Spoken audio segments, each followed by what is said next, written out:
second last session, I request Dr. Anbule to come on the dais, Vijay Shelar sir to come on the dais, Advocate Mahesh Mulik sir to come on the dais, Abhishek to come on the dais, Advocate Abhishek from Pune to come on the dais. There are few felicitations of the dignitaries who have been responsible for this extremely good program which we have organized today. Dr. Anbule sir, please dais sir. Shelar sir, आपण पण. त्याआधी या कार्यक्रमासाठी ज्यांनी आपलं योगदान दिलंय, मागच्या एक 15 ते 20 दिवसांपासून हा कार्यक्रम यशस्वी होण्यासाठी काही जणांनी खूप परिश्रम घेतलेले आहेत.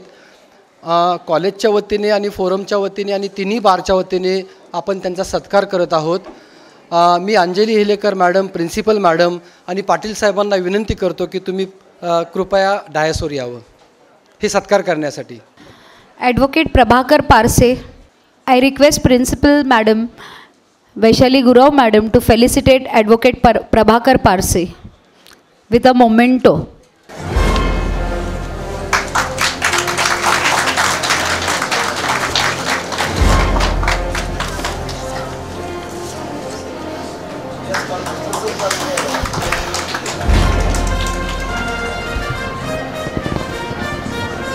This program would not have been successful if these people would not have spared their time for making it for us. So they deserve a round of applause.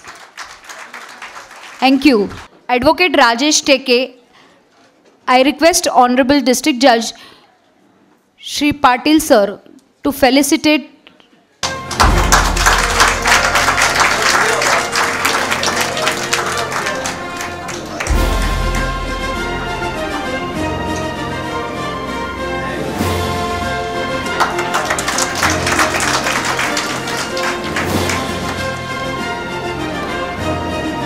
Secretary of Lawyers Development Forum, Shri Vijay Shelar.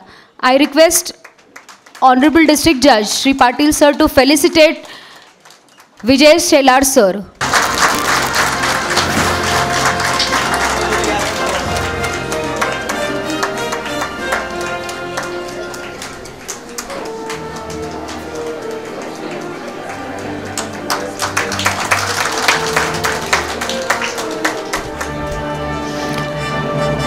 I now request Advocate Anjali Helekar to felicitate Advocate Sharad Gadge.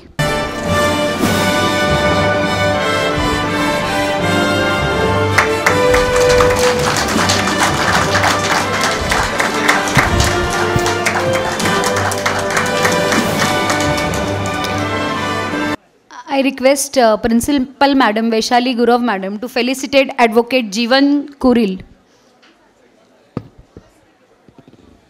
Advocate Jeevan Kuril, Advocate Suryakant Pujari,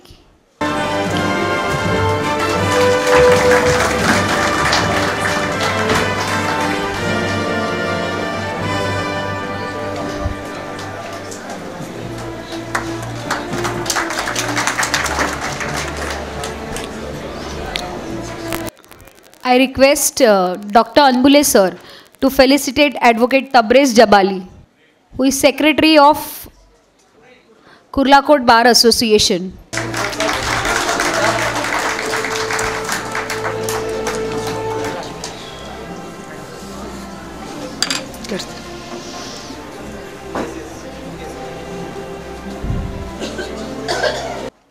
I now request Honorable Judge to felicitate Advocate Rahul Hasurkar.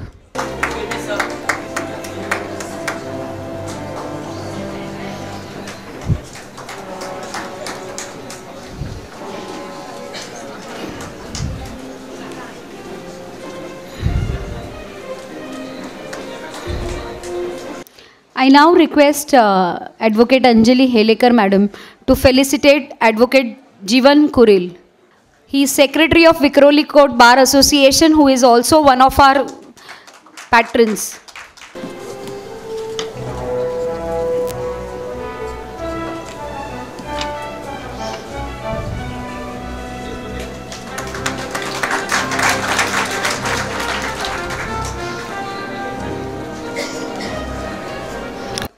now request Principal Madam Srimati Vaishali Gurav Madam to felicitate Advocate Santosh Dubey. He is Secretary of Mulund Court Bar Association.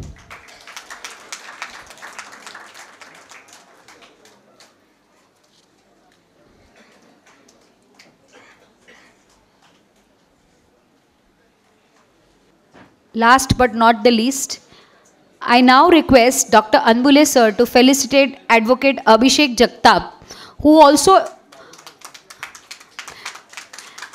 he will be felicitated at the hands of Vaishali Gurav Madam, Principal.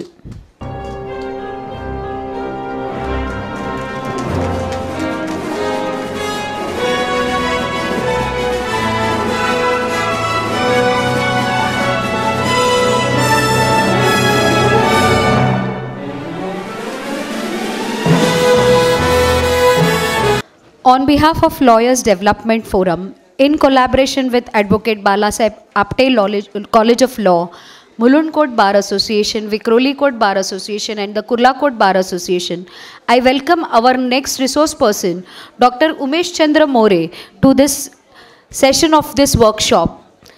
Sir, kindly grace. I request Vijay Shelar sir, Abhishek Jagtap and Dr. Anbule to come on the dais. Advocate Sharad Ghadge and Advocate Prabhakar Parse also to come on the dais, please. I request Vijay Shelar sir and Abhishek Jagtap of Lawyers Development Forum to felicitate our resource person, Dr. Umesh Chandra More sir.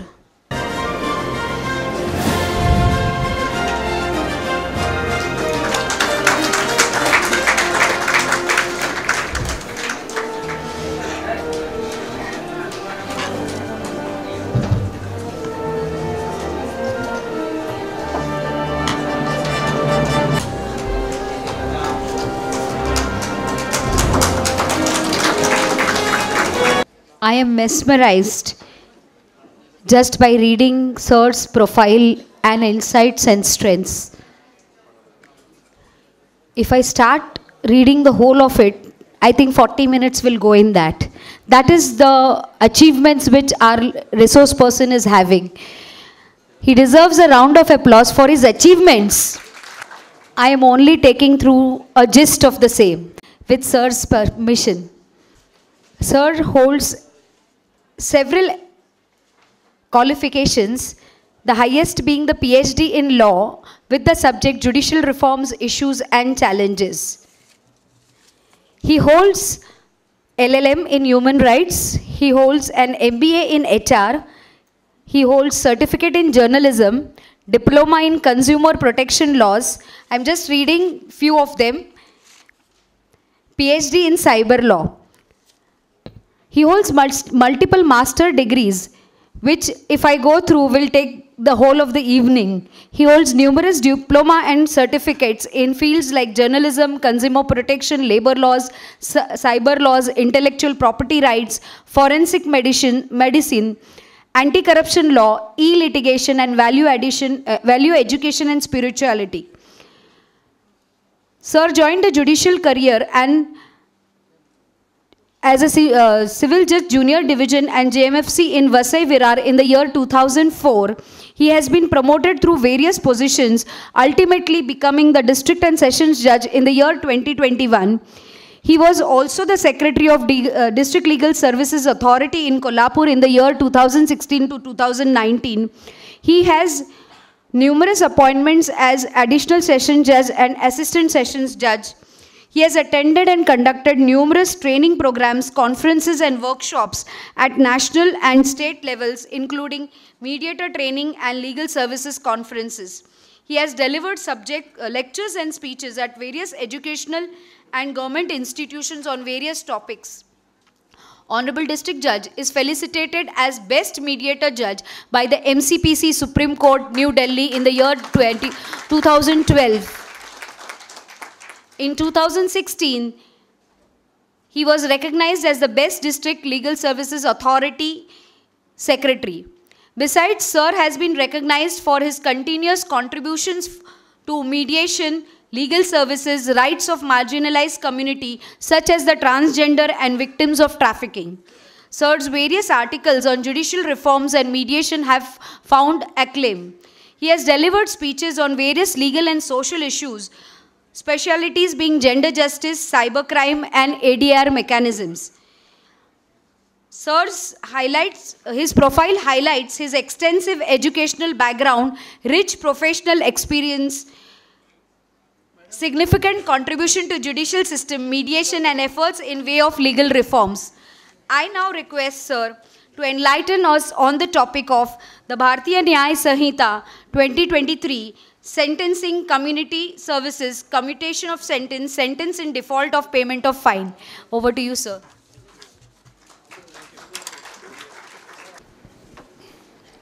Amitabh बच्चनचा picture बघितल्यानंतर तर माझी अवस्था काय होईल हे मला माहिती आहे. भुजंग पाटील साहेब माझे मित्र. Have a round of applause for my batchmate Bhujang Patil साहेब. राजेंद्र अनबुले सर जे कोऑर्डिनेटर आहे या आत्ता सगळ्या प्रोग्रामचे, हे जे ट्रेनिंग प्रोग्राम आपण घेत आहे नवीन कायद्याबद्दलचा, हे मी भुजंग पाटील साहेब आणि तेजस दंडे हे ILSचं प्रोडक्ट. 98ला मी आणि तेजस पासआउट झालो. 99ला राजेंद्रला आम्ही राजाभाऊ म्हणतो. आता आपल्यापुढं सगळे अनबुले सर आहेत, तर ते 99ला पासआउट झालं. ते त्यावेळी टॉपर होते. सुदैवाने आम्ही पहिल्या 5मध्ये होतो. पाटील साहेबसुद्धा 4 वर्षांनी म्हणजे 2002 साली ILSमधून बाहेर पडले. तर भारतातल्या सर्वात जुन्या ओल्ड स्कूलमधून शिकण्याचा अनुभव आम्हाला मिळाला, ज्याला आता 100 वर्ष आपण आमच्या ILSची साजरी करत आहोत. प्रश्न भाषेचा असेल तर पाटील साहेबांचा आमचा विषय झाला. जेव्हा पाटील साहेब म्हणाले की आपण बोलताना मुंबईचे वकील आहेत, दोघांनी मुंबईला काम केलं आहे. आय वॉज सिटी सिव्हिल जज, आय वॉज ATS जज. साहेबांनी मुंबईला स्मॉल कॉजला काम केलं आहे. पण म्हटलं मराठी मायबोली आपली, दोन्ही भाषांचा आपण एकत्र संगम करूया. असं म्हटलं जातं तुकाराम महाराजांनी की शुद्ध बीजापोटी फळे रसाळ गोमटी. आणि आज आपण ज्ञानांचा हा जी गंगा वाहत करण्यासाठी जी लॉयर्स फोरम आहे, जे इतके वर्ष काम करते, तुम्ही सगळे आज म्हणजे मला कौतुक आहे. मी कायद्यावर बोलत नाही, पण मी मेडिएशनचा भारतभर शिकवतो. म्हणजे मी सुप्रीम कोर्टचा ट्रेनर आहे आणि गेली 17-18 वर्षे मी शिकवतो. 25 राज्यात शिकवायला गेलो. पण 400 वकील इतक्या वेळ बसलेत. एकदा राऊंड ऑफ ॲप्लॉज. म्हणजे खूप कौतुक आहे तुमचं. म्हणजे चेहऱ्यावर इतकं तुमच्या अजूनसुद्धा तेज आहे आणि खरंच कौतुक आहे. कारण शेवटचं भाषण म्हटलं की कंटाळून जातात. मला माहिती आहे तुम्हाला कौतुक माझ्यापेक्षा राजेंद्र अनबुलेंचं ऐकायचं आहे. तर मित्रांनो, हे खरंच कौतुक आहे आणि तुम्ही हा नवीन कायदा शिकण्यासाठी आलेला आहात. महात्मा फुलेंनी शेतकऱ्याच्या आसूड या कवितेत म्हटलेलं आहे, आपल्या सगळ्यांना माहिती आहे. विद्येविना मती गेली, मतीविना नीती गेली, नीतीविना गती गेली, गतीविना वित्त खचले, इतके अनर्थ एका अविद्येने केले. मी ILSचा विद्यार्थी असताना शेजारच्या कॉलेजला, शेजारी सिम्बॉयसिस लॉ स्कूल आहे, म्हणजे एक साधारणतः 500 फुटावरती संस्था नवीन तयार झाली. आणि 96ला 3rd इयर झालं माझं BSL लॉ. 5 वर्षांचा जो लॉ कोर्स 84ला चालू झाला. शेजारी माननीय जेठमलांना ऐकायला जायचो आम्ही. मग 97ला ते आले होते, त्यावेळेचे प्रिन्सिपल त्यांनी. तर त्यांनी सांगितले law is nothing but ocean, it includes physics, chemistry, biology, psychology, anthropology, sociology. हा समुद्र आहे. तर त्यामुळे आपल्याला कितीही शिकलं तरी कुणीही परफेक्ट नाही आहे. त्यामुळे आम्ही तुमच्यापुढं आज जे उभा आहे ते तुम्हाला शिकवण्यापेक्षा, लक्षात घ्या मित्रांनो, की ॲडल्ट लर्निंगचा प्रकार असतो. लर्निंग आणि अनलर्निंग ही कंटिन्यू प्रोसेस आहे. आणि म्हणून आपण एकमेकांना शिकवण्याचा आज प्रयत्न करणार आहे. फक्त आम्हीच तुम्हाला रिसोर्स पर्सन म्हणून शिकवण्याचा प्रयत्न करणार आहे. आपण विद्यार्थी आहो आणि कायद्याचे विद्यार्थी हे कधीच परिपूर्ण नसतात. दररोज शिकायचं असतं. हा जो नवीन कायदा येतो आहे आता, ह्याच्याबद्दल नक्कीच प्रेझेंट जज असल्यामुळे आम्हाला काहीही क्रिटिसिझम करता येणार नाही. स्पेसिफिक डायरेक्शन्स जे एक परवानगी घेऊन आम्ही तुमच्यापुढे उभा आहे, जो आज प्रवास करून नाशिक चालवला आहे. त्यामुळे कायदा काय आहे, तो कायदा कशासाठी केलेला आहे, हे सकाळपासून आपण ऐकतो आहे. माननीय चतुर्वेदी साहेबांनी बऱ्यापैकी माझ्या विषयाला हात घातलेला आहे. पण राजेंद्रजी मला म्हटले की मी म्हटलं तुम्ही पण या. मी म्हटलं मी येण्यापेक्षा एक तुम्हाला हिरा देतो आम्ही. आणि भुजंगजी पाटील साहेब येत आहेत, ते म्हटले तुम्ही पण या आणि काहीतरी बोला एखाद्या विषयावर. मग त्यांनी मला सांगितले सेंटेन्सिंग पॉलिसी जो BNSचा भाग आहे, शिक्षेची पद्धत. आता आपल्या सगळ्यांना माहिती आहे की सेंटेन्सिंग पॉलिसीमध्ये भारतीय कायदा म्हणजे 1860 साली लॉर्ड मॅकोलेनची कृपा आहे. तो कायदा आत्ता आपण इतक्या वर्षांनी बदलतो आहे. मी त्यांनाही विसरणं चुकीच होईल, हा अन्याय होईल त्यांच्यावर. ठराविक अमेंडमेंट्स झाल्या त्या कायद्यामध्ये. निर्भया रेप केसनंतर जो ओरा कमिशन होतं त्याच्यानंतर तो कायदा बऱ्यापैकी 2013-17च्या अमेंडमेंट्स आहेत आणि बऱ्यापैकी इलेक्ट्रॉनिक एव्हिडन्सच्या बाबतीत तो कायदा बदलला गेला. जे माननीय सरांनी आपल्याला डॉक्युमेंट्स काय आणि त्याचं ब्रॉड इंटरप्रिटेशन नवीन कायद्यामध्ये कसं आहे आणि इलेक्ट्रॉनिक एव्हिडन्स काय आहे हे आपल्याला त्यांनी बऱ्यापैकी मराठीत सांगितलेलं आहे आणि आपल्याला समजलं असे अपेक्षा करतो. त्याप्रमाणे BNS जो कायदा आहे जो दररोज आपण कोर्टामध्ये बघतो, मॅजिस्ट्रेट कोर्ट्सामध्ये, CGM कोर्टामध्ये, आमच्या पुढं जे सेशन जज आहे, 2 जज आहे आम्ही, एक डिस्ट्रिक्ट जज असतो सिव्हिलला काम करतो आणि एक सेशन जज असतो जे सेशनचा अपिलेट जज असतो. CRPCनुसार प्रोसिजर लॉ आहे आणि ॲडजेक्टिव्ह लॉ हा एव्हिडन्स ॲक्ट आहे जो भारतीय साक्ष्य कायदा आता आपण म्हणतोय. आणि आम्ही जो शिकवणार आहे ज्याला टच करायचा प्रयत्न करणार आहे तो BNS आहे जो खऱ्या अर्थानं सबस्टॅन्टिव्ह लॉ आहे मित्रांनो. म्हणजे कायद्याची भाषा, त्याची शिक्षा, त्याचं परिमाण, त्याचा घटक, त्याचे एक्झाम्पल्स हे फक्त IPCमध्ये आहेत. तर आता IPC म्हणता येणार नाही आपल्याला 1 जुलैपासून. आणि मग सरांनी उदाहरण दिलं की 12:30 वाजता जर 11:15 वाजता जर मर्डर झाला तर त्याला 12 नंतर 30 जून नंतर इम्प्लिमेंट्स घ्या. जजेससुद्धा कन्फ्यूज आहेत आमचे. आम्ही दररोज ती चर्चा करतोय कारण मागच्या आठवड्यापासून महाराष्ट्र ज्युडिशियल अकॅडमी जी भाईंदरला आहे तिथं आता माननीय सुप्रीम कोर्ट हायकोर्टने आम्हाला ट्रेनिंग सुरू केलं. तर स्टेकहोल्डर्समध्ये जजेस पण महत्त्वाचे आहेत, लॉयर्स महत्त्वाचे आहेत, लिटिगन्स महत्त्वाचे आहेत, ब्युरोक्रॅट्स जे IAS IPS आहेत, कारण लँड रेकॉर्ड आहे, आपल्याशी संबंधित लँड सर्वेअर आहेत, हे सगळे डिपार्टमेंटला सेन्सिटाईज करणं गरज आहे आणि एका दिवसात ते होणार नाही असं माझं मत आहे. कारण काही झालं जरी IPCमध्ये ह्या नवीन कायद्यामध्ये BNSमध्ये 20 प्रोव्हिजन काढल्या, 20 प्रोव्हिजन टाकल्या, खूप काय बदल नाही. 5%, 15%, 3%, 10% आणि 15%. सरांनी सांगितलं आता 3, 10 आणि 13, 15 इतका छोटा बदल आहे तरी पण बदल आहे. आणि रविशंकरजी म्हणतात changes are constant, we have to accept it. प्रवाहावर आपल्याला जायचं आहे आणि आपण जाण्याचा प्रयत्न करूया. तर हा BNS जो आपल्याला बघायचा आहे, ज्याला टच करायचं आहे, कनेक्ट करता प्लीज. आणि आपल्या सगळ्यांना माहिती आहे की फौजदारी कायद्यामध्ये सर्वात महत्त्वाचा असतो FIR, की criminal law can be bring into motion by कुणी, एनी पर्सन.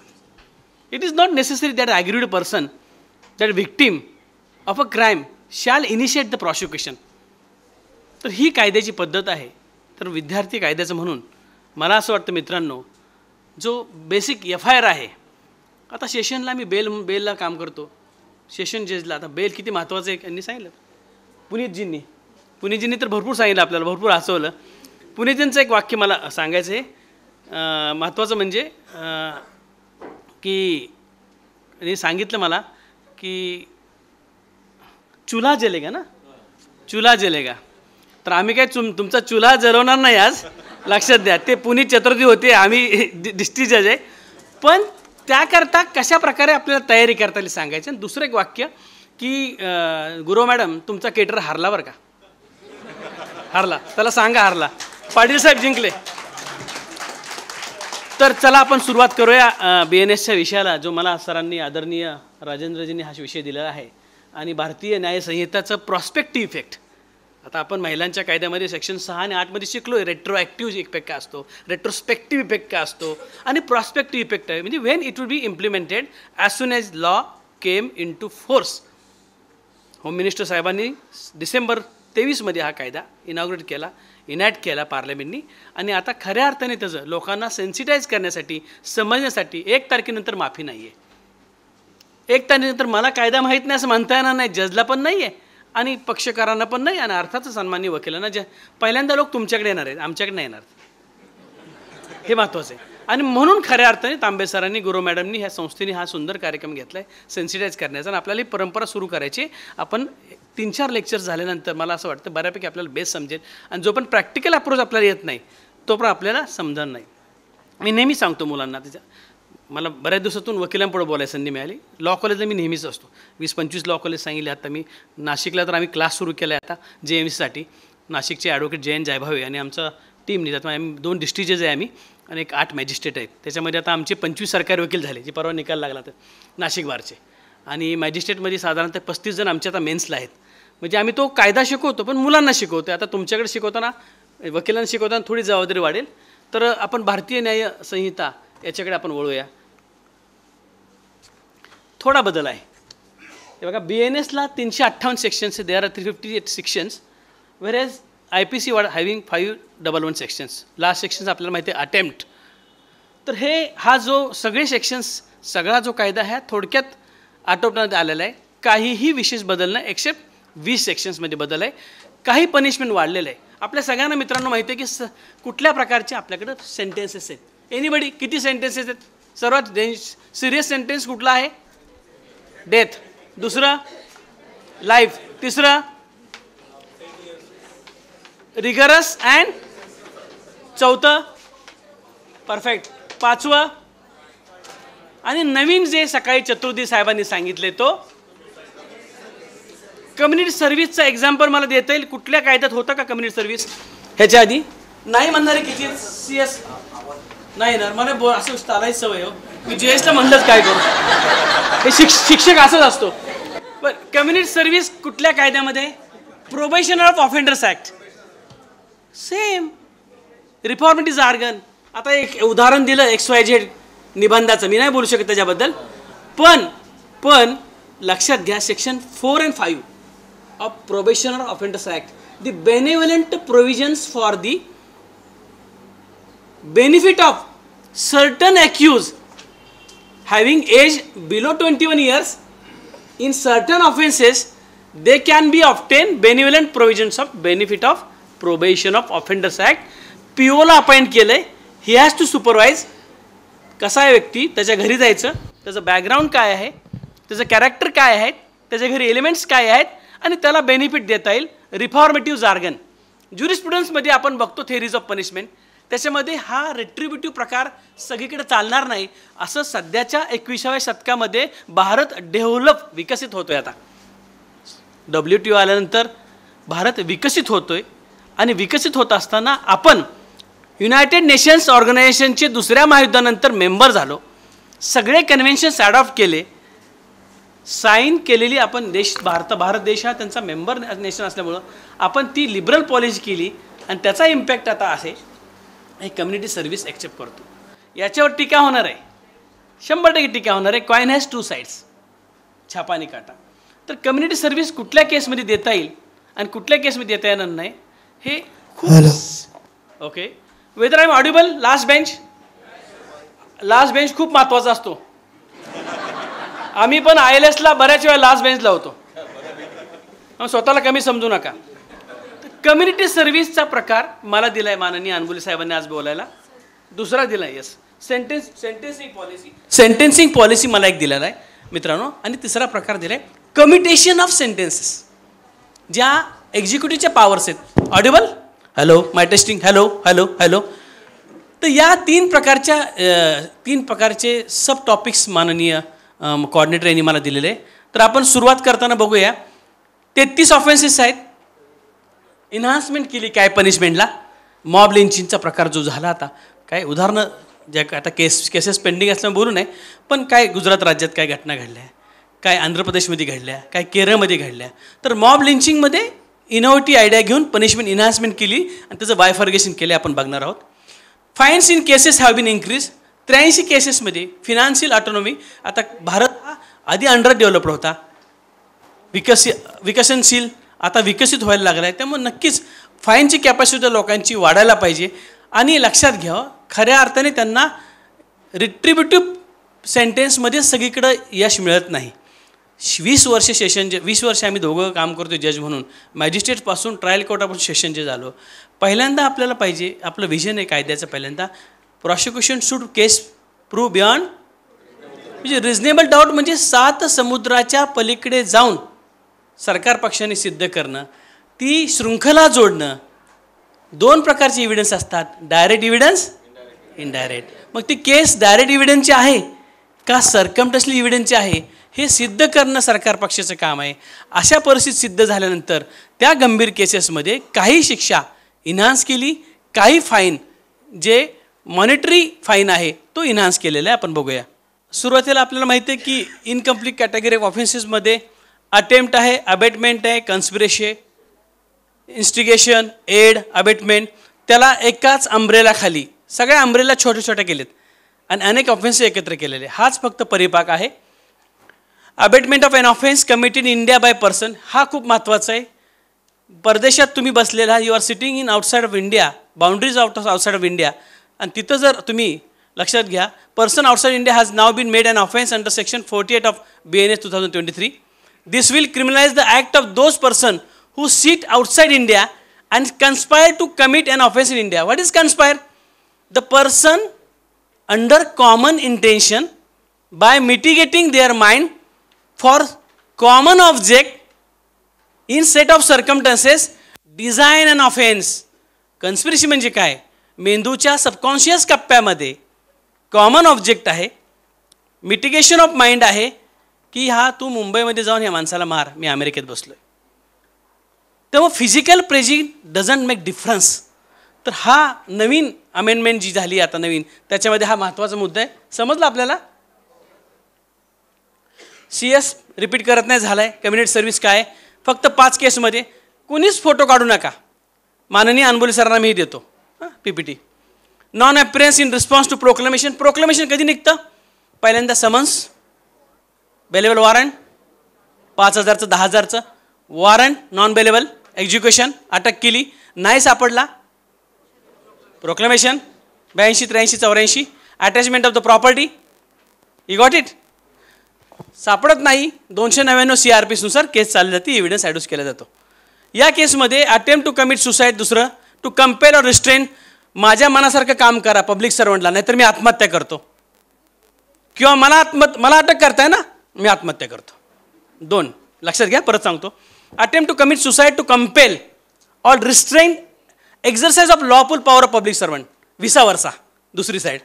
तिसरं petty theft on the return of theft, 5,000 पर्यंत. पेटी म्हणजे पुढे बघू आपण शिकू. 5,000 रुपयांची चोरी असेल, चोरीच असते, पण आता कंपाऊंडेबल आहे, लक्षात घ्या. Misconduct in public by drunken person, मोठं उदाहरण आहे, आता आपल्याला नाव घ्यायची गरज नाही, पेंडिंग केसबद्दल we can't comment. Misconduct in public by a drunken person under the influence of alcohol. Defamation, जो पूर्वी 499 होता, 1 2 3 4 5 10 एक्झाम्पल्स, एक्सेप्शन्स, आणि त्याच्यानंतर 500ची शिक्षा. Offence against women and children. We the people of India having solemnly resolved to constitute India into republic, democratic, socialist, and to secure justice, social, political आणि economical. जस्टिसमध्ये social justice म्हणजे महिला आणि children, they are weaker section of society. Section 15(4) article 15(4) मध्ये सांगितलं, this nobody can prevent the state from making special provision for the upliftment of the women and children. आणि म्हणून वुमेनसाठी पुन्हा एकदा कॉन्सन्ट्रेशन, निर्भयाच्या केसनंतर स्पेशल अमेंडमेंट झाली, आणि आत्तासुद्धा ह्या कायद्यामध्ये त्याला महत्त्व दिले. काय महत्त्व दिले आपण बघणार आहे. काही शिक्षा एनहान्समेंट केल्या आहेत. मरायटल रेपला कसं महत्त्व दिलेलं आहे. सेक्शुअल रिलेशन्स, रेप विथ डिसिटफुल मीन, माननीय चतुर्वेदींनी सकाळी शिकवलं. हाच फक्त बदल केलेला आहे. फक्त ऑफेन्स अगेन्स्ट वुमेन अँड चिल्ड्रनला एका अंब्रेलाखाली आणलेलं आहे. डिफरन्शियल पनिशमेंट फॉर गँग rape of minor girl has been removed. Section 70(2) prescribes the imprisonment, life imprisonment till remainder of the person's natural life. हे बघा, मागाशी सांगितलं death and life. Presently I am the incharge जज of the district centre prison Nashik. महाराष्ट्रामध्ये 9 प्रिझन्स आहेत. मी practical experience देतो, मी काय काम करतो, म्हणजे कम्युनिकेशन कसं असतं. 9 जेलला 9 डिस्ट्रिक्ट जजना माननीय उच्च न्यायालयाने अपॉइंट केले. He has to look after all the meeting regarding the remissions and commutations. आता राईट ऑफ क्लेमन्सी जे ज्युडिक्शन आहे ते माननीय प्रेसिडेंट साहेबांना आहे. मर्सी पिटिशन्स आपल्या सगळ्यांना माहिती आहे, कसापासून अनेक उदाहरणं आहेत. आणि मग शेवटचं माननीय राष्ट्रपती सर होतात. आत्ता मागच्या 9 वर्षामध्ये 20 मॅटर्समध्ये मर्सी पिटिशन्स अलाउड झाल्या, आणि कम्युटेशन ऑफ सेंटेन्समध्ये डेथपासून लाईफ कमिट करण्यात आली. सेम राज्याला पॉवर्स आहेत एक्झिक्युटिव्हला, 432, 433 CRPC. त्याच्यामध्येच फक्त सेक्शन बदललं, आपण पुढे शिकणार आहे. याच्यामध्ये आरोपीचं वर्तन, ह्याच्यामध्ये स्पेसिफिक GR आहेत. आता GR कोण काढतं लक्षात घ्या. भारतामध्ये लोकशाही, पार्लमेंट डेमोक्रेसी आहे, आणि त्याच्यामध्ये executive, law implement agency, judiciary, interpretation of law, parliament, law making agency, आणि चौथा pillar media, check and balance. Basic principle आहे. म्हणजे लॉला असताना आम्हाला 96 साली प्रश्न होता कॉन्स्टिट्यूशनला, हु इज ओमनिपोटेंट. त्यावेळी डॉक्टर उल्हास बापड सर आम्हाला शिकवायचे. आता टी व्हीला असतात बघा विधानसभा लोकसभेबद्दल. तर कॉन्स्टिट्यूशन इज ओमनिपोटेंट, नायदर पार्लमेंट नाही तर ज्युडिशरी.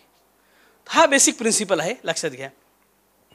तर रिमिशनच्या केसेसमध्ये मग ही कमिटी असते आणि मग आरोपीचं वय, आरोपी 65 वर्षापर्यंतच्या वरचा असेल, त्याची कॅपॅसिटी नसेल, हेल्थ जर त्याची चांगली नसेल तर त्याला 1465चा फायदा. आता तुम्ही मला सांगचाल की विषय आपला कम्युटेशन रेमिशन आहे, तर लाईफ इम्प्रिझनमध्ये किती वर्ष असतं? एनीबडी? जन्मटेप म्हणजे किती? मरेपर्यंत असणारे हात वर करा. 1 2 3 4 5 6 7 8 9 10 11 12 13 14. ओके, मरेपर्यंत नसणारी शिक्षा किती? लाईफ इम्प्रिझन किती वर्ष? जी, डिफरन्स ऑफ ओपिनियन. तर लाईफ इम्प्रिजमेंट ॲक्सेप्ट निर्भयाच्या केसनंतर पोक्सोमध्ये अमेंडमेंट झाली आणि ही amendment remainder of the death, मरेपर्यंत हे जर सोडलं ना ठराविक सेक्शनमध्ये, तर लाईफ म्हणजे 14 नंतर सुरू होते, 14ला संपते. 14 वर्ष नंतर त्याचं, हे कोणाला माहीत नाही, पुस्तकात नाही कुठलं, मी सांगतो. आता मी जेलला असल्यामुळे मलाही माहीत झालं. 14 वर्ष झाली त्याचं कॅरेक्टर, वर्तन, त्याचं वाहनिवान करून मग 2010चा GR आहे. पहिला GR 78चा, त्याच्यानंतर 92चा GR, त्याच्यानंतर ते पण GR मी पाठवतो माननीय अनबोले सरांकडं. 2008चा GR आहे आणि 10चा काय GR? गँगरेप आहे, पॉलिटिकल मर्डर आहे, सिंगल मर्डर आहे, डबल मर्डर आहे, मर्डर बाय म्हणजे ब्लड रिलेटिव्ह पर्सन, ह्याची क्लासिफिकेशन केली शासनाने. आणि 14 नंतर त्याला सोडायचं. डबल मर्डर आहे 26 वर्ष, देशाच्या अगेन्स्ट आहे 60 वर्ष नाही कसा. सिंगल मर्डर आहे 18 वर्ष. माहीत होतं तुम्हाला? त्याचं कॅरेक्टर, ती कमिटी असते आमची. ज्या जज साहेबांनी निकाल दिला त्यांचा ओपिनियन, कसा मर्डर केला आहे, कोल्ड ब्लड मर्डर आहे का, हाऊ ही असॉल्टेड, त्यांनी संधी दिली का त्याला, का परत थांबवून परत मारलं आहे, म्हणजे वे ऑफ मर्डर, कशा प्रकारे मर्डर केला, फॅक्ट ऑफ द केस, त्याचा रिपोर्ट दिला जातो. इन्स्पेक्टर जनरल ऑफ पोलीस कमिटीत असतात, DIG किंवा त्या काय सुप्रिटेंडंट ऑफ पोलीस, SP किंवा CP, आयुक्त, डिस्ट्रिक्ट जज. आणि ज्यांनी निकाल दिला त्यांचा रिपोर्ट बदली होऊन गेले तरी त्या ठिकाणी जज येतील, DJ 10, DJ 11, DJ 12, त्यांनी ती फाईल बघायची आणि रिपोर्ट द्यायचा. ह्याचं कंपायलेशन केलं जातं आणि रिपोर्ट दिला जातो. यांना 18 वर्षात सोडायला हरकत नाही, यांना 26 वर्षात सोडायला हरकत नाही, यांना शिक्षामध्ये सोडायची गरज नाही, ह्यांनी पुन्हा एकदा एक गुन्हा केला आहे, म्हणजे ह्यांना पॅरोलवर सोडलं होतं किंवा फरलो, 2 प्रकारे संचित रजा असते आधी माहिती आहे आपल्याला. ओके, फरलो रूल्स आहेत, पॅरोल आणि फरलो रूल्स. तर मग त्यांनी परत जर क्राईम केला असेल तर त्याचा त्यांना बेनिफिट दिला जात नाही. म्हणजे 18, 20, 22, 26 असे क्लासिफिकेशन्स मर्डर केसमध्ये आहे. लाईफचा म्हणजे कमीत कमी किती शिक्षा भोगायला पाहिजे? 14 इयर्स. आता 14 इयर्स गुणिले किती, किती दिवसांचं एक वर्ष असतं? 365. तसं नाही आहे, अर्ध पण नाही. मलाही वाटलं अर्धे लॉला असताना फर्स्ट इयरला, नाही ना, मला वाटलं फर्स्ट इयरला आयला असलं ना बहुतेक अर्धी शिक्षा असते. कसं असतं, एका महिन्याला 7 दिवस माफ, चांगला वागला तर, मल्टिप्लाय 12 महिने. प्रत्येक कायद्याचं हे भारतात 12 ते 84, 30 गुणिले 3, साधारणतः 3 महिने वर्षाला माफ होते. मल्टिप्लाय बघा, 14 वर्ष 3 3.5 वर्षे त्याची शिक्षा माफ केली जाते. त्याचं रेकॉर्ड असतं, कंडक्ट असतं, जजचा रिपोर्ट असतो, सगळ्या कमिटीचे रिपोर्ट्स असतात. हे साध्या भाषेमध्ये रिमिशनच्या वेळी कम्युटेशन्स ऑफ सेंटेन्स 432-33, आता नवीन सेक्शन बदललं आहे, माझ्या लक्षात पाठ नाही मला सेक्शन, मी पण नवीन विद्यार्थी सांगणार आहे मी तुम्हाला. अशा वेळी ते कन्सिडर केलं जातं. GR कुठला आहे? 92, 94, 2008 आणि 2010च्या GR नुसार महाराष्ट्र शासनामध्ये ही पॉलिसी इम्प्लिमेंट केली जाते. बदल काय झाला आहे? मराठल रेप मगाशी सांगितलं, sexual intercourse or sexual acts by man with his own wife. पूर्वी काय होतं? 15 इयर्स होता, आता 18 वर्ष झालेलं आहे. Sexual intercourse by employ deceitful means, repeat करत नाही, मगाशी सरांनी सांगितलं आपल्याला. 498A सगळ्यांना माहिती आहे, 498कडे आपण लक्ष देत नाही. हे तर माहिती आहे आपल्याला, प्रसिद्ध आहे, त्याच्यामध्ये अनेक जजमेंट्स आले 498मध्ये. हू एव्हर टेक्स ऑर एंटायसेस, हे पण सरांनी शब्द मागायला सांगितलं होता. अवे एनी मॅरिड वुमेन, म्हणजे प्रोत्साहन दिलं. आता her husband and caretaker drop केला शब्द. BNS first and BNS second आहे बरं का. BNS फर्स्ट आला की काय चर्चा झाल्या, लोकांनी तक्रार दिल्या, आणि मग BNS सेकंडमध्ये काय बदल झाले तर त्याच्यामध्ये हा पोर्शन ड्रॉप केला. काय केलं पाहिजे? त्या स्त्रीला फॉर इलिसिट इंटरकोर्ससाठी तुम्ही टेक्स्ट केलं किंवा इंटायन्सिंग केलं किंवा प्रेशर केलं conceals or detains that woman with that intent. Punishment 2 years, imprisonment, same punishment आहे, काही बदल नाही आहे. Hiring engaging एम्प्लॉईंग child for commission offence, खूप पद्धत आहे.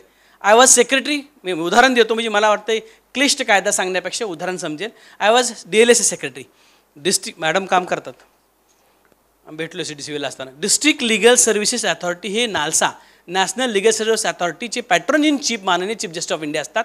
स्टेटला सालसा असते, स्टेट लिगल सर्व्हिस अथॉरिटी, त्याचे चेअरमन हे त्या हायकोर्टचे माननीय चीफ जस्टिस असतात. आणि प्रत्येक जिल्ह्याला डिस्ट्रिक्ट लिगल अथॉरिटी असतात, त्याचे चेअरमन माननीय प्रिन्सिपल डिस्ट्रिक्ट असतात. आणि माझ्यासारखा सिनियर सिव्हिल जज हा त्याचा सेक्रेटरी असतो. ही हायरार्की आणि पॅरालिगल व्हॉलंटियर लॉ कॉलेजचे असतात. माझा अनुभव असा आहे, मी कोल्हापूरला पण सेंट्रल जेलचा इन्चार्ज होतो आणि त्यावेळी मी रिमांड होमला व्हिजिट द्यायचो. मी माझ्याकडे ज्युव्हेनाइल जस्टिस बोर्ड व्हिजिट्स, प्रॉस्टिट्यूशन्स व्हिजिट्स, म्हणजे जे विकर सेक्शन्स आहेत, जे म्हणजे खऱ्या अर्थाने ज्यांच्याकडे दुर्लक्ष झालेलं आहे, अशा लोकांना सेन्सिटाईज करून त्यांच्या हक्कांबद्दल जागृत करायचा हा बेसिक सोशल जस्टिसचा जो डॉक्टर बाबासाहेब आंबेडकर म्हटलं की I feel that the social justice should not remains on the paper, it should reach to the doors of the society. समाजाच्या दरवाजापर्यंत हा न्याय पोचायला पाहिजे. आणि त्यावेळी मला अनुभव आला की एक 17 वर्षांचा मुलगा 9 ते 10 केसेसमध्ये मर्डरचा आरोपी, आणि ही वॉज अ गँग leader. Because other people knows he will not be punish, हे फॅक्ट आहे. तर ह्यामुळं whoever hires, engages or employs a child, employs, आता विकॅरियस लायबिलिटी सारखं नाही, क्रिमिनल लायबिलिटी. व्हायकरियस लायबिलिटी कुठं असते आपल्याला माहिती आहे. To commit an offence, punishment minimum 3 years plus maximum 10 years and fine. Sexual exploitation or pornography is covered under the new section. या विषयावर सुद्धा आम्ही काम केलं. एक सुप्रीम कोर्टची योजना आहे, आपल्या लँडमार्क जजमेंट माहिती आहे. NALSA versus union of India 15 May ट्रान्सजेंडरचं केस आहे. त्रिपाठी मॅडमनी जे मुंबईतले आहेत ते she was intervener. I work with her when I was a secretary.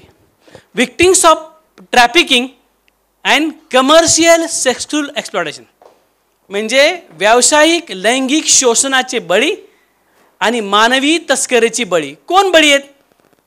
HIV affected people, वेश्या व्यवसाय करणाऱ्या महिला, परिस्थिती नसताना प्रॉस्टिट्यूट. या विषयामध्ये त्या अनुषंगाने आणि लहान मुलं, जे अलार्मिंग सिच्युएशन आहे भारतामध्ये आणि जगात आहे की ट्रॅफिकिंगचे प्रमाण किती आहे आपण बघतो. या विषयावर आपण बोलणं हा विषय नाही आज आपला. तर त्याकरता त्या अनुषंगाने म्हणजे सरांनी सांगितलं माननीय पाटील सरांनी की we should see the aim and object and intention of the legislature by making enactment. काय हेतू आहे? डोमेस्टिक व्हायलन्स ॲक्ट पास केला तर काय हेतू केला? 6 महिन्यात निकाल द्यायला पाहिजे. आणि डोमेस्टिक व्हायलन्समध्ये सिव्हिल राईट दिले जजला, अटॅचमेंटचे, इंजंक्शनचे राईट काय दिले? त्या स्त्रीनी त्याच घरात राहायचं, पोटगी मागायची. शी इज प्रोटेक्टेड. आणि त्याचं क्रेडिट माननीय अनबुले साहेबांना खूप आहे. त्यांच्या अनेक साहेबांसाठी एकदा टाळ्या वाजवूया आपण. म्हणजे उदाहरण देतो, म्हणजे मी मॅजिस्ट्रेट होतो आणि सर वकील होते. सरांनी जो प्रोटेक्शन ऑफिसर आपल्याला सगळ्यांना माहिती आहे ची अपॉइंटमेंट सरांचं जजमेंट आहे, लँडमार्क जजमेंट आहे. त्याच्यामुळे प्रोटेक्शन ऑफिसर्स अपॉइंटमेंट केले. बॉम्ब लिंचिंग सगळ्यांना माहिती आहे, किती उदाहरणं झाली बॉम्ब लिंचिंगच्या केसमध्ये. मग सरांनी सांगितलं when a group of 5 or more person. अजून कुठला सेक्शन आहे ज्याच्यामध्ये group of 5 or more person असतं? परफेक्ट. 390, 91, 92, 93, 94, 95, 96, 97, 98, 99, 2 म्हणजे 400 आपल्याला सगळ्यांना माहिती आहे की पहिल्यांदा रॉबरी, त्याच्यानंतर 5पेक्षा जास्त व्यक्ती येतात तर तो डेकॉइटी होतो, डेकॉइटी विथ मर्डर वगैरे वगैरे. When a group of 5 or more person acting in concert, criminal design, एकत्र कमिट्स मर्डर. मी पुढे जात वेळेत आहे ना अमोलजी? हां, मला टेन्शन आलं.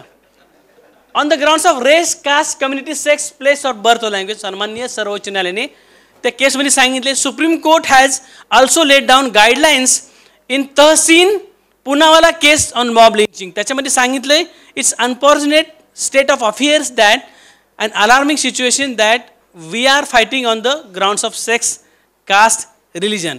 आर्टिकल 14, 15, 16 जरी असताना सुद्धा अजूनसुद्धा तू ह्या जातीचा, ह्या समाजाचा आणि अशा प्रकारच्या मॉब लिंचिंगच्या केसेस होतात. तहसीन पुनावालाची जी केस आहे त्याच्यामध्ये कंपन्सेशन द्यावं. It is a bounden and mandatory duty of the government that government shall compensate the victims of the mob lynching असं या जजमेंट सांगितलं. मर्डरसाठी पनिशमेंट लाईफ कन्व्हिक्ट आणि 303 IPC मध्ये life imprisonment is the first option नाव, पण punishment for murder by life convict हे लक्षात घ्या. हा बदल आहे. परवाचा माहिती आहे आपल्याला काय घटना घडली, कॉझिंग डेथ बाय निग्लिजन्स. तर डिग्री ऑफ नॉलेज 304 मध्ये वेगळं असतं आणि 304A मध्ये पाटील सर नेहमी सांगतात आम्हाला, हा लक्षात घ्या. 304 मध्ये सुद्धा बदल केला आहे. आता काय बदल केला? 3 बदल केलेले. शिक्षा 5 वर्षापर्यंत वाढवली. ॲक्सिडेंट रॅश अँड निग्लिजन्सला आपल्याला माहिती आहे त्याच्यामध्ये इंटेन्शन नसतं. बाकी सगळ्या केसमध्ये इंटेन्शन आणि नॉलेज असतं. 307 असो 302 असो. नॉलेजची डिग्री काय असतं आपल्याला सगळ्यांना माहिती आहे की culpable homicide amounting to murder not amounting to murder. हे सेक्शन 299 300 नंतर 304 आणि हा 304A आहे. त्याला 106 केलं आहे. 5 वर्ष शिक्षा केली. इन्हान्समेंट आहे. बदल एवढाच आहे. डेफिनेशन तीच आहे. थोडा बदल आहे अजून. मेडिकल प्रॅक्टिशनर डॉक्टरांना थोडं प्रोटेक्शन दिलं आहे. त्यांना मात्र शिक्षा, मी ह्याच्यावर काहीच बोलणार नाही. आता तुमचं काम आहे 1 तारखेनंतर, माझं काम नाही. त्यांना 2 वर्ष कमी केलेलं शिक्षा, स्पेशल प्रोटेक्शन आहे. हिट अँड रन केसमध्ये 10 years अँड फाईन. पण तो 106 जो हिट अँड रन केसचा जो सेक्शन आहे तो इम्प्लिमेंट झाला का? झाला म्हणणारे किती जण आहेत? हुशार आहेत सगळे बरं का. चालेल. तर तो इम्प्लिमेंट नाही झाला. का झाला नाही माहिती आहे तुम्हाला? आंदोलन कुणी केलं, काय झालं, ओके या, आणि तो काय त्याच्यामध्ये आता इम्प्लिमेंट झाला नाही. Attempt to commit murder by life convict. मर्डरमध्ये अटेम्प्ट टू कमिट मर्डरमध्ये नॉलेज प्लस इंटेन्शन लागतं. 307चा सेक्शन आहे. IPC आता नवीन BNS मध्ये 109 त्याला सेक्शन दिलेलं आहे. Attempt to commit murder by life convict, ज्याला जन्मठेप झाली त्यांनी जर अटेम्प्ट केला तर त्याला डेथ पेनल्टी होती. हा मात्र बदल बघा आता. Attempt to commit murder by life convict punishment of death penalty or केले judicial discretion. Imprisonment of life which shall mean remainder of the that person natural life. पण हा मात्र बदल आहे, स्पेसिफिक आहे. मगाशी मी जे GR सांगितले ते लागू पडत नाही. डिफरन्स लक्षात ठेवा. हा बदल आहे जे आपल्याला हायलाईट केलेलं आहे. ऑर्गनाइज क्राईम मला वाटतं सांगायची गरज नाही. आपण म्हणाल तर सांगू परत. किडनॅपिंग 363 64 65. रॉबरी 390 91 92 93. एक्स्टॉर्शन 387 88 आपल्या सगळ्यांना माहिती आहे. Land grabbing, contract killing, economic. आता कॉन्ट्रॅक्ट किलिंग कशामध्ये होतं? MCOC मोकामध्ये आहेच ना आधी. तो स्पेशल ॲक्ट आहे महाराष्ट्रामध्ये, MCOC आहे. आता तोही आपल्याला चर्चेचा आपल्या म्हणजे ब्रेन स्टॉर्मिंगचा विषय आहे. ब्रेन स्टॉर्मिंगचा आपल्या सबकॉन्शियस माइंडमध्ये आता काय करायचं? MCOC आहे, इकडे परत ऑर्गनाइज क्राईम आहे. आम्ही उत्तर देणार नाही, तुम्ही सर्व काय करायचं हा चर्चेचा भाग आहे. इकॉनॉमिक ऑफेन्स आपल्याला माहिती आहे. ED कोर्ट, PMLA, MPID आहे, स्पेशल जजेस आहे. सायबर क्राईम आहे, IT ॲक्ट आहे, अमेंडमेंट आहे 2008ची, परतची 18ची 20. ट्रॅफिकिंग ऑफ पर्सन, मागास सांगितलं ह्युमन ट्रॅफिकिंग किती दुर्दैवाचा विषय आता आपल्या सगळ्यांना माहिती आहे. ऑर्गन ट्रान्सप्लांटेशन आहे. ड्रग्ज आहे, ड्रग्जमध्ये आपल्याला सगळ्यांना माहिती आहे. Weapons, illicit goods or services आणि प्रॉस्टिट्यूशन आपल्याला सांगितलं, रॅन्सम. या सगळ्या गोष्टीमध्ये ऑर्गनाइज क्राईमला पनिशमेंट आहे. पण कुणी केला जातो? Any person, group of person acting in concert, same unlawful assembly, acting in concert 143 44 85 46 47 48 149. Read with, लक्षात घ्या. कॉमन इंटेन्शन आणि कॉमन ऑब्जेक्ट, डिफरन्स माहिती आहे आपल्याला. 34 आणि 149 मधला सांगायची गरज नाही. By making use of violence, threat of violence, intimidation, coercion by any other unlawful means. Purpose काय? टू ऑब्टेन डायरेक्ट और इनडायरेक्ट मटेरियल बेनिफिट और फायनान्शियल, कुठल्या प्रकारचं बेनिफिट. इकॉनॉमिक ऑफेन्समध्ये सांगायची गरज नाही आपल्याला. PML माहिती आहे, MPID माहिती आहे, कुठल्या प्रकारचे ऑफेन्सेस. पनिशमेंट किती आहे? डेथ और इम्प्रिजन फाईन आहे. Fine minimum ₹10 lakh. सर्वात महत्त्वाचं सर म्हणले सांगा, 10 लाख फाईन आहे. रेट्रिब्युटिव्ह प्रकार आहे, जेणेकरून भविष्यात त्यांनी रिपीट ऑफेन्स करू नये. 10 लाख फाईन आहे. Imprison for minimum 5 years. लक्षात घ्या, या कायद्यामध्ये काही ठिकाणी नॉट लेस दॅन आहे, म्हणजे शाल आहे. सो डिफरन्स बिटवीन शाल अँड मे माहिती आहे ना. शाल mandatory nature and may directory, असं इंटरप्रिटेशन त्याचं आहे कायद्यामध्ये आपण बघतो. आता काही ठिकाणी मेष यालमध्ये घेतलं आहे बरं का, तर ह्या डिबेटचा भाग आहे, आपल्याला वेळ नाही. Punishment for organise crime, attempt, abetment, same प्रत्येक कायदसारखी इतर IPCच्या गुन्ह्यासारखी जशी आहे.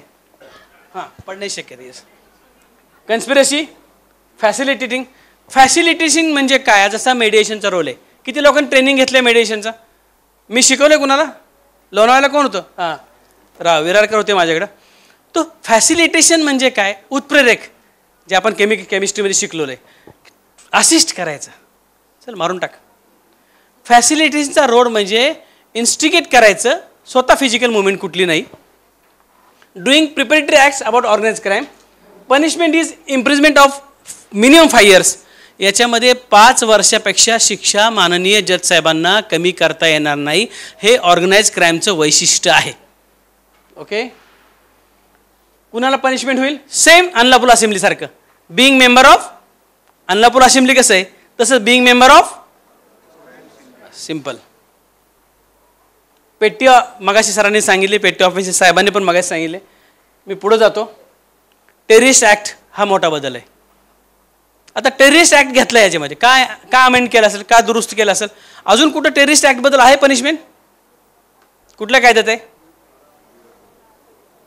हां, यस, टाडा रिपील झाला तरी जुने. आणि आता UAPA. अजून कुठला केस आहे? NIA ॲक्ट आहे. पण तरी पण BNS मध्ये आता टेररिस्ट ॲक्ट घेतलेलं आहे. काय घेतलं आहे? Threat to unity, integrity, sovereignty, security, economic security of India or strike terror.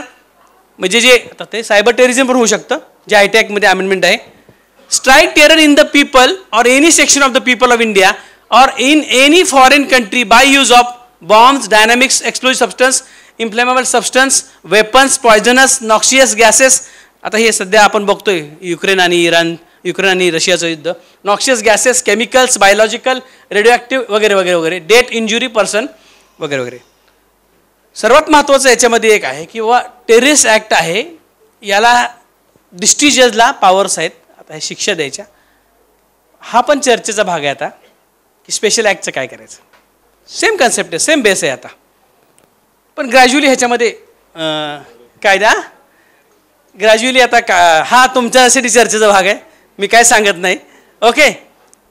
या सगळ्या प्रोव्हिजन आहेत ना. NIAचं स्पेशल कोर्ट आहे, MCOचं स्पेशल कोर्ट आहे ना. स्पेशल जजेस अपॉइंट केलेले आहेत, आम्हीच असतो, फक्त आमच्यापैकी सिनियर जजेस असतात. तर ह्या सगळ्या अमेंडमेंट्स आहेत त्याच्यामध्ये. पनिशमेंट किती आहे? बिईंग मेंबर ऑफ सेम आहे. बिईंग मेंबर म्हटलं की सेम आहे, फक्त इम्प्रिजमेंट फॉर लाईफ आहे. कन्सिल केलं असेल तर 3 years आहे. पजेशन ऑफ प्रॉपर्टी असेल तर इम्प्रिजमेंट फॉर लाईफ आहे. आणि possession of property out of proceeds म्हणजे प्रोसीड्स ऑफ क्राईम, अँटी करप्शनच्या PC ॲक्टच्या केसमध्ये प्रॉपर्टी एक्झॅगरेट जर प्रॉपर्टी त्यांनी कमवली असेल तर प्रोसीड्स, त्या पैशातून त्यांनी अशी प्रॉपर्टी घेतली. तसं प्रोसीड्स ऑफ क्राईम जे आपण बघतो MPADच्या केसमध्ये मोस्टली असतं, ही प्रॉपर्टी घेतलेली आहे ज्याची सीझर आपण करतो 102, 103 नुसार, तर त्याला पण शिक्षा आहे लाईफ. व्हॉलंटरी कॉजिंग हर्ट आपल्या सगळ्यांना माहिती आहे. हर्टची सेक्शन काय आहे? 319 मध्ये काय आहे? हां, मग हर्टमध्ये आणि ग्रीवियस हर्टची सेक्शन काय आहे? 300 काय काय आहे त्याच्यामध्ये? येस, परमनंट प्रायव्हेशन ऑफ लिंब आहे. अजून काय आहे? डिस्फिगरेशन आहे. जी हां, इमॅस्क्युलेशन आहे. Okay. Dislocation of bone. Admission in hospital किती दिवस आहे? आता किती झालं? सगळा अभ्यास आहे हो, जाऊ दे, पुढे जातो मी. 379. रिपीटेड ऑफेन्स असेल, बदल फक्त बघू आपण, वेळ कमी आहे. पनिशमेंट रिपीट ऑफेन्सला मिनिमम 1 year, मॅक्झिमम 5 years चोरीच्या केसमध्ये. पण ती चोरी जर 5,000 पर्यंत असेल तर काय द्यायची शिक्षा? CS, कम्युनिटी, हा फरक द्या. Value of stolen property 5,000. Convict is a first time offender. He return the value of property, restore the property. Mobile घेतला, परत दिला, रिस्टोर केलं. Present position. थेपची व्याख्या काय? Dishonestly taking out of possession. या केसमध्ये त्यांनी मोबाईल घेतला, परत दिला, रिस्टोर केला. ऑप्टेन ऑफेन्स ऑफ स्नॅचिंग. आता स्नॅचिंग वर्ड आला आहे, मला वाटतं IPCत कुठंच नाही आहे. स्नॅचिंगला काय पाहिजे? कसलं इंटेन्शन पाहिजे? Dishonest intention. Perfect. Offender suddenly, quickly, forcibly, suddenly, अचानक. मोस्टली कुठं घडतो ऑफेन्स? रेल्वे किंवा पल्सर गाडीवर, फक्त पल्सर गाडीवर. असं मोस्टली पल्सर गाडीवरच सगळे दिवे लावतात. आणि मॅजिस्ट्रेट असल्यापासून बघतो मी, आता पल्सर आत्ता आलेली आहे 5-6 वर्षात, इमिजिएटली स्नॅचिंगचे केसेस खूप होतात दुर्दैवाने. सेंटेन्स इम्पॉर्टंट 3 years आहे. ओके. अँड देवाची मूर्ती चोरली, आयकॉन चोरला, any property of government local authority 7 वर्षापर्यंत. वेसलमध्ये, ड्वेलिंग हाऊसमध्ये केलं, एनी मीन्स ऑफ ट्रान्सपोर्टमध्ये केलं तरी 7 वर्षापर्यंत आहे. रनिंग क्राईम आहे तो. मिस्चिफ आपल्या सगळ्यांना माहिती आहे. खोड करणे 427. सर्वात महत्त्वाचा, पब्लिक हे काय सांगायची गरज नाही. डिफॅमेशनचं आपल्याला सांगितलं 499. सेडिशनचा लॉ रिपील केला. सेडिशनचा लॉ रिपील केला तरी मगाशी शब्द काय? युनिटी, इंटिग्रिटी, सुट्टी, सुट्टी त्यात आहे. जर सिरियस असेल तर तिथं ॲट्रिब्यूट सेक्शन केलेलं आहे, लक्षात ठेवा. हा खूप महत्त्वाचा डिफरन्स आहे आपल्या सगळ्यांसाठी. महत्त्वाचं म्हणजे 353 आणि 332 बद्दल खूप वाद आहेत. काही लोकांचं म्हणणं attempt to commit suicide has been deleted. झालं, मी संपलं. आता मी चाललो आहे नाशिकला. सगळ्यांना आमंत्रण आहे, तुम्ही त्र्यंबकेश्वरला या. This brings the law in to with mental health care act. आपल्या सगळ्यांना माहिती आहे. A new section 226 has been added in BNS to punish those who attempt to commit suicide with intent to compel or restrain the. मगाशीच सांगितलं आपण public सर्वंटचं, repeat करायची गरज नाही. हिट अँड रनचं उदाहरण दिले, आपल्याला सगळ्यांना माहिती आहे. Right of private defence of हे CRPC जो आता सरांनी जो शिकवला मगाशी माननीय तेजस दंडे सरांनी शिकवला. When right of private defence of property extend to causing death, house breaking after sunset and before sunrise. 195 assaulting or obstructing public servant when नाही, माझं लक्ष आहे, मी 100% नाही पडणार. माझी ही शिकवायची लॉ कॉलेजला सगळं असंच असतं यस. हां येस थँक्यू. तर हा फरक आहे. हे प्रकार तुम्हाला माहिती आहेत सगळे, मागाशी सांगितले मी. तर मला असं वाटतं एवढं सफिशियंट आहे. आपल्याला राजेंद्र सरांना ऐकायचं आहे. लक्षात घ्या की आयुष्यात काहीच अशक्य नसतं. हरिवंश रायांची बच्चन यांची कविता आहे, कोशिश करणे वालों की कभी हार नाही. तर त्या उक्तीला धरून आणि nothing is impossible in a life if you try the best. Success always comes with deadline. मी माझ्या मुलांना, जयेशला सगळ्यांना सांगतो की work for plan and plan for work. वकिली करणं खूप अवघड आहे. आम्हाला अभिमान आहे की आम्ही आधी वकील होतो मग जज झालो. We are habit to turn back that we are elevated from the bar. मी सुद्धा सोलापूर जिल्ह्यातल्या एका माहेश्वर तालुक्यातल्या 700 लोकसंख्या असणाऱ्या ग्रामीण गावातून आलो, शिकलो. माझ्या आईवडिलांनी मला ILSला पाठवलं. शेवटचं वाक्य मित्रांसाठी ज्यांचं आता करिअर घडतं आहे, कारण वकिली खूप स्पर्धा आहे, मला माहिती आहे, खूप टफ स्पर्धा आहे. माझ्या कोर्टात दररोज 50-60 ज्युनियर असतात. 4ही लॉ कॉलेजला मी प्रिन्सिपलला रिक्वेस्ट केली. सगळी मुलं ऐकायला येतात की क्रिमिनल ट्रायल कशी चालवावी, कारण आपण दररोज शिकायला पाहिजे. मगाशी माननीय जेठमलानी साहेबांचं मी उदाहरण दिलं तुम्हाला की law is nothing but ocean. कायदा आहे. आपण व्हॉट्सॲपच्या युगात, म्हणजे मी सगळ्यांना सांगतो मुलांना, ते मुलं नाही तुम्ही शिक्षक म्हणजे मुलांपेक्षा मोठे आहात, की आता जीवनावश्यक ज्या गरजा आहेत ना, ते अन्न, वस्त्र, निवारा आणि व्हॉट्सॲप आणि फेसबुक झालं आहे. तर मला माहिती आहे, आय ॲग्री, काळाची गरज आहे. आता मी माझा मुलगा जयेश मॅडमचाच विद्यार्थी आहे, गुरव मॅडमचा, मी त्याचा घेऊन आला टॅब. ठीक आहे, हे गरज आहे, पण ह्याचा किती वापर करायचा. म्हणून तुम्हाला शेवट सांगतो, खूप स्कोप आहे. मल्टीफेरियस माझं कालच लेक्चर झालं NBT law college, judiciary as a career. आता हा विषय नाही, मॅडमनं म्हटलं मला बोलवा, आपण ह्या विषयावर बोलू 1-1.5-2 तास. तर मुलांना मित्रांनो खूप स्कोप आहे तुम्हाला. फक्त वकिली हा स्कोप नाही आहे. वकिली सोडून स्पर्धा परीक्षा वकिलांच्या इतक्या आहेत, आता इतक्या आहेत, तिकडंही तुम्ही जायला हरकत नाही. कायदा हाच आहे. आज आपण जमलो म्हणजे फक्त वकिली करायची म्हणून जमलो नाही, की तुमच्यासारख्या वकिलांची सुद्धा इतर डिपार्टमेंटला खूप गरज आहे, जिथं लॉ डिपार्टमेंट मल्टीफेरियस फील्ड आहे. तो वेगळा विषय होईल. पुन्हा एकदा मी माझे मित्र ॲडव्होकेट राजाभाऊ यांचा अत्यंत आभारी आहे की त्यांनी मला संधी दिली. माननीय उच्च न्यायालयाने मला स्पेशल परवानगी दिली. ती ॲडमिनिस्ट्रेटिव्ह कमिटी असते लॉर्डशिप, आणि नाशिकवरून मला इथे यायची परवानगी दिली. माझा आज वर्किंग डे, पण हे माझ्या मुलाचं कॉलेज आहे. गुरव मॅडम त्याच्या गुरु आहेत, नेहा मॅडम त्याच्या गुरु आहेत, आणि तांबे राजू आमचे मित्र आहेत, भुजंगराव पाटील साहेब माझे मित्र आहेत, तेजस दंडे माझे मित्र आहेत. या तुमच्या सगळ्यांच्या प्रेमापोटी आज मला याची संधी मिळाली. पाऊण तास मला आपल्याशी वार्तालाप करता आला. पुन्हा एकदा मी आपल्या सगळ्यांचा आभार आहे. जय हिंद, जय Maharashtra.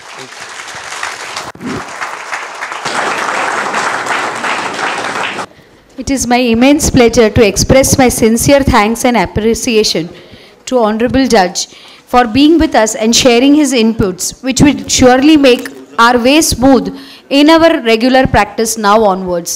Your inputs were highly valued, sir.